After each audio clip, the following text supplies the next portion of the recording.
Allez, suite maintenant de notre feuilleton de la semaine consacré à Stanislas Leżonski, le duc de Lorraine, qui s'est installé à Lunéville, on l'a vu, mais qui a aussi séjourné dans d'autres châteaux. Si la plupart ont disparu, sa résidence d'été de Commercy a échappé à la destruction. Visite au pays des Madeleines, l'une des facéties de Stanislas, et c'est signé Laurent Parisot et Boris Kratchmar.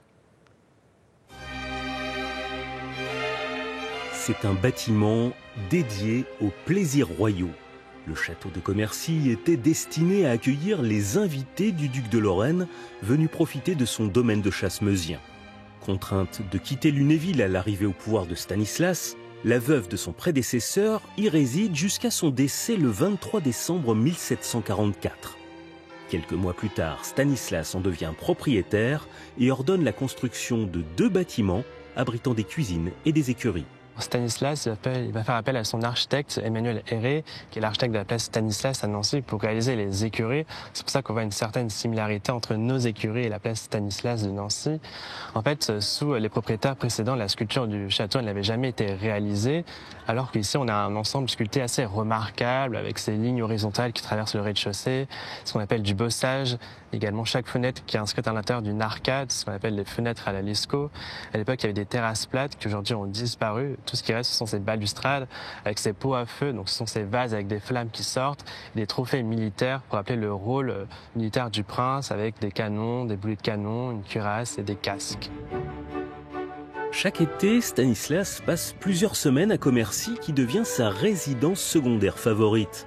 Souverain n'ayant que l'apparence du pouvoir, il s'adonne à ses passions, la chasse, la musique, la gastronomie. Véritable gourmet et même gourmand en matière de dessert, on lui attribue la paternité du baba au rhum et la découverte d'une autre douceur du palais. C'est dans cette salle, selon la légende, qu'une petite pâtisserie célèbre serait apparue, puisque selon la légende, en 1755, Stanislas aurait organisé un banquet royal dans lequel il se serait fâché avec son pâtissier qui serait parti en claquant la porte, ce qui est assez problématique pour un banquet royal. Alors il va demander à une jeune servante de réaliser un petit gâteau. Ce qu'elle fait, elle réalise un petit gâteau qu'elle moule dans un coquillage et elle va le servir à la cour, qu'il apprécie grandement. Alors Stanislas va lui demander « mais comment s'appelle ce petit gâteau ?» Elle répond qu'il n'a pas de nom, qu'elle tient la recette de sa grand-mère. Stanislas lui demande comment elle s'appelle et naturellement elle répond qu'elle s'appelle Madeleine, d'où les Madeleines de Commercy. Véritable théoricien du bonheur, passionné d'architecture, Stanislas transforme Commercy en palais enchanté. C'est dans les jardins qu'il laisse libre cours à son imagination. Il y fait creuser des canaux et des bassins. Un ingénieux système hydraulique permet de les alimenter en eau pour faire naître une véritable féerie aquatique. Il va créer plusieurs fantaisies architecturales. Il va notamment créer un kiosque où devant chacune des ouvertures, il y avait un fin treillage métallique. Il y avait de l'eau qui coulait constamment de ces ouvertures, donc ça permettait de se rafraîchir en été quand il faisait trop chaud.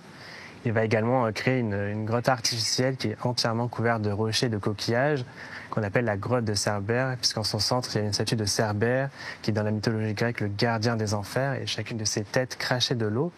Alors pour séparer le canal des Moulins et cette grotte, il y avait un pont qu'on appelait le pont d'eau.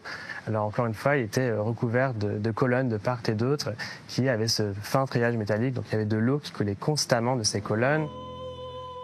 Dans la perspective du château, un canal de 550 mètres menant à un pavillon royal à la façade recouverte de cascades. Les invités peuvent le rejoindre dans des embarcations à l'allure de dragons et d'hippocampes. Un décor conçu pour éblouir les visiteurs, mais pas pour durer. Terrasses soutenues par des madriers, murs en plâtre ou en bois peint et autres trompe-l'œil. Après la mort de Stanislas, il suffira de quelques mois pour tout faire disparaître.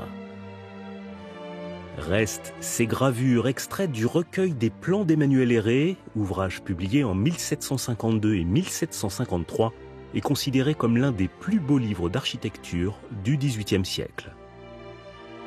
Stanislas en acheta une centaine d'exemplaires pour les offrir et faire la promotion de ses incroyables créations dans toute l'Europe.